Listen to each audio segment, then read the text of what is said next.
So I have some comments, and mostly because, and I wasn't going to talk about this today, except that I've heard a bunch of these stories over the last few days, and it just kind of appalls me.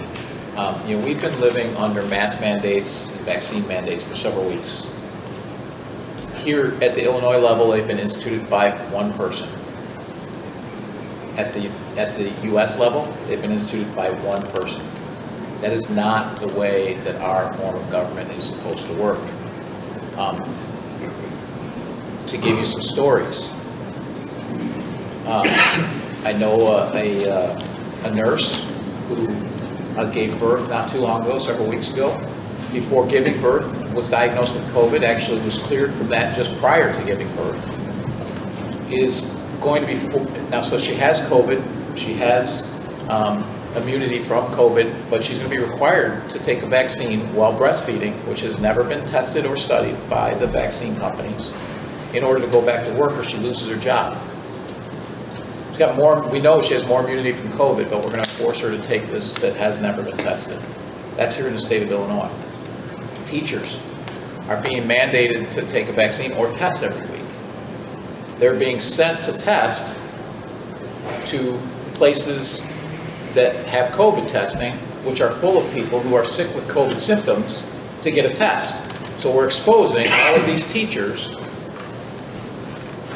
to all kinds of people with COVID to get tested, which, oh, by the way, is not going, if they get it at that testing facility, is not going to show up in that test and bring it back to the schools. And the schools, many of these teachers teach kids that aren't even eligible for the vaccine, so they're being forced when they're 1/10 of the, or 1/15 of the population of the school, they're being forced to get a vaccine. It just doesn't make sense. And we're exposing them to COVID, to getting sick. And I received a letter requesting, or all mayors actually received a letter through the Illinois Municipal League that was sent by the governor, requesting us to take Afghan refugees. And they said that Afghan refugees get health screening, including the option to get a vaccine. When asked, why is it not mandated? Because they have rights. I mean, you can't make this up. Afghan refugees have rights, but Illinois citizens don't. And then when asked for metrics, which happen time and time again, what are the metrics to get rid of these mandates? No answer. Well, test positivity for the last 7 days across the state is 2.7%, which is well under any metric we've ever used in the past. I mean, basically there are no metrics. It's just the whim of one person. We need to put a stop to it. At the U.S. level, mandating for businesses over 100. Let me tell you a little bit about how that works. If you're a restaurant chain, okay, who doesn't have franchises, but you have a chain of restaurants. So, think of Bonefish or somebody like that. You have over 100 employees, maybe not at one restaurant, but across all of your restaurants. Okay. If you're a pizza place, okay, that is across the country, you have more than 100 employees. Well, what happens when you mandate your employees get vaccines? Well, they go across the street to Joey's Pizza, who has 10 employees, because they don't want to get a vaccine, and they go over there. So you lose all their employees. So we're going to drive businesses out of business. There's no thought to the ramifications of this. We've already heard the stories in New York City and elsewhere of hospital staff that is leaving. Our hospitals are short-staffed as it is. We have hospital staff, and from what I hear from hospitals around here, it's primarily, the people who are not vaccinated are primarily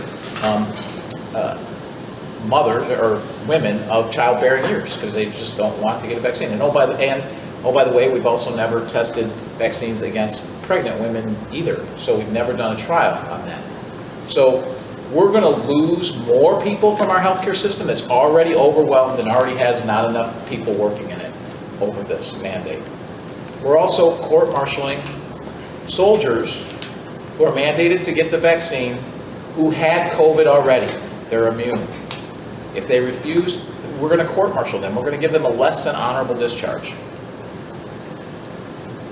When asked, this administration nationally, when asked about migrants getting COVID, their answer was, they're not staying here for long. They're not staying here permanently. Really?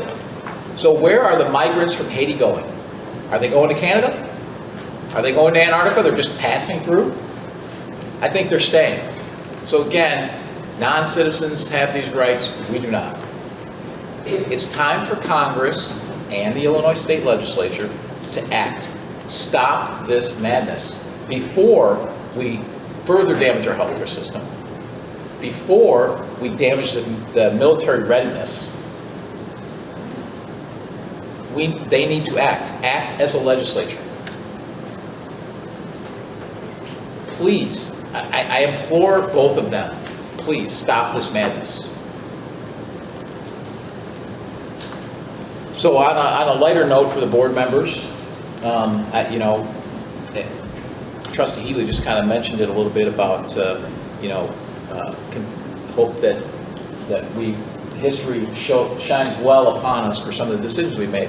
I will tell you already that I've heard this a few times this weekend, what a great job that Orland Park has done throughout this crisis, but something I've heard probably 4 or 5 times in the last 5 days is from businesses that either came here or want to come here because of the actions we've taken through this and how we've followed the legislative process, and we've allowed people to make choices by giving them information.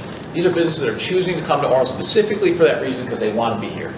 But today I heard it, and I've heard this before, but today I heard it from a new resident who's been here for 9 months, that we specifically came to Orland Park and relocated because of how this board has handled this and allowed people to make decisions. So if you have any doubts about whether or not we've been doing the right thing by giving people the facts and letting them make their own decisions, it's certainly shown in the data, it's shown in the numbers, but it's also shown in how people behave. I think you see it when you go through town, and I don't know how other towns are because they're mostly here, but people are pretty respectful of one another regardless of their choices.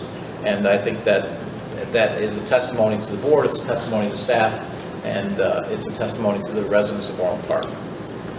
One thing that I would like to say, though, to the residents, anyone who happens to be watching this or watches any part of this, is, we did a community survey, and one area where we were, doing less well than others was transparency.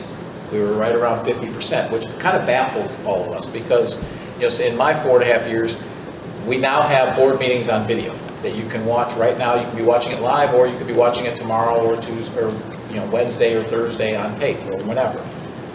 We certainly have a massive social media presence where we put this out and we talk about the board meetings, we talk about the events all the time, and thank you, Nabia, for all of that. We have a senior newsletter that goes out to all of our seniors about things that are important to them because we recognize that seniors relative to other demographics are less likely to use social media.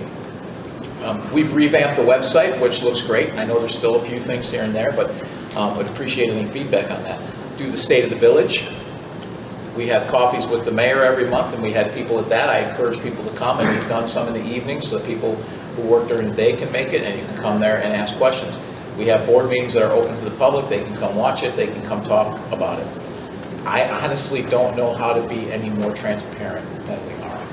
So what I would say to the people who are watching this, if you feel that or anyone who believes that we're not transparent, is send us your suggestion on how we can be more transparent, because we're doing everything we can to be transparent.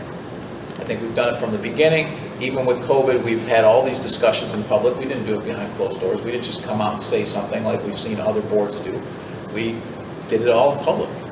Right? So, and I think we should all be proud of that, our staff as well as our board.